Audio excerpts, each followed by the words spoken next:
Assalamualaikum guys, welcome back to my channel. It's a Bola God number 1 baby. Wish.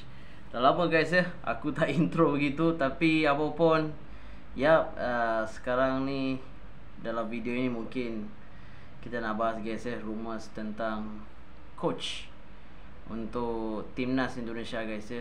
Sekarang ni masih lagi tak ada berita tentang untuk coach baru untuk timnas Indonesia sendiri. Dan kabarnya guys ya, coach Timor.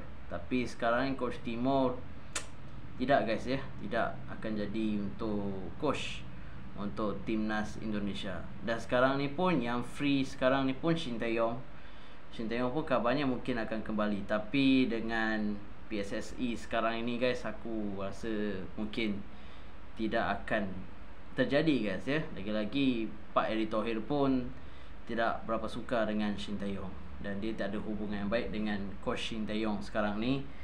Dan tak ada rumah lagi guys untuk timnas Indonesia dengan coach yang baru.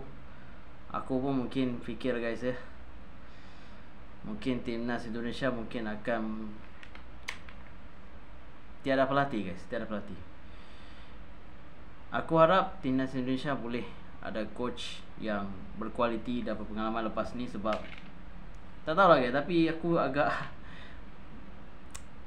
pusing tu kan, siapa yang akan jadi untuk coach timnas Indonesia sekarang ni. Aku tak tahu guys, tapi kalau kalian rasa ada coach baru untuk timnas Indonesia guys ya, kalian komen yang mana yang layak untuk pegang sebagai pelatih untuk timnas senior untuk Indonesia guys ya.